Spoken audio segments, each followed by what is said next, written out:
നമസ്കാരം സുഹൃത്തുക്കളെ, ഒരു ഇൻട്രസ്റ്റിംഗ് ചോദ്യമാണ്. രാവിലെ ന്യൂസ് പേപ്പർ തുറക്കുമ്പോൾ നമ്മൾ എന്താണ് പ്രതീക്ഷിക്കുന്നത്? ന്യൂസ് അല്ലേ? പക്ഷേ ഇന്നലെ ഫ്രണ്ട് പേജ് തുറന്നപ്പോൾ കണ്ടത് എന്താണെന്നറിയോ? സർക്കാരിനെ പ്രൈസ് ചെയ്ത് വരുന്ന അഡ്വർടൈസ്മെൻറ്റ്. ഇപ്പോൾ ചോദ്യം, സർക്കാർ അച്ചീവ്മെൻറ്റ്സ് പറയുന്നത് തെറ്റാണോ? ഇല്ല, പറയാം.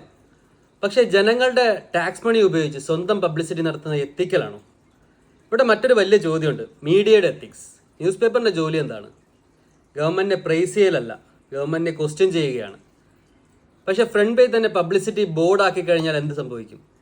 ഇത് ന്യൂസാണോ അല്ലെങ്കിൽ പ്രൊപ്പഗണ്ടയാണോ? ഒപ്പോസിഷൻ പാർട്ടിയുടെ ഒരു സജഷൻ ഉണ്ട്, നിങ്ങൾക്കും അഡ്വർടൈസ്മെൻറ്റ് ഇടാം, റിയൽ ഇഷ്യൂസ് പറഞ്ഞിട്ട്. കേരളത്തിൽ ജോബ് കുറയുന്നു, ഡ്രഗ് അബ്യൂസ് കൂടുന്നു, യൂത്ത് മൈഗ്രേഷൻ വർദ്ധിക്കുന്നു. ഇത് വെച്ച് നിങ്ങളും ഒരു പരസ്യം കൊടുക്കണം ന്യൂസ് പേപ്പറിൻ്റെ ഫ്രണ്ട് പേജിൽ. നമ്മുടെ ന്യൂസ് പേപ്പർ അതെല്ലാം കൊടുക്കും. അവർക്ക് അവരുടെ എത്തിക്സ് അല്ലേ. അഡ്വർടൈസ്മെൻറ്റ് കൊണ്ട് ജനങ്ങളെ ഇംപ്രസ് ചെയ്യാം, പക്ഷേ പെർഫോമൻസ് കൊണ്ടാണ് ജനങ്ങളെ കൺവിൻസ് ചെയ്യേണ്ടത്. ഈ വിഷയത്തെക്കുറിച്ച് ഫുൾ ഡീറ്റെയിൽഡ് അനാലിസിസ് ഞാൻ ഫുൾ വീഡിയോയിൽ കൊടുത്തിട്ടുണ്ട്, ലിങ്ക് ഡിസ്ക്രിപ്ഷനിലുണ്ട്. നമുക്ക് ചോദ്യം ചോദിക്കാം, ചോദിച്ചുകൊണ്ടേയിരിക്കാം. Thank you.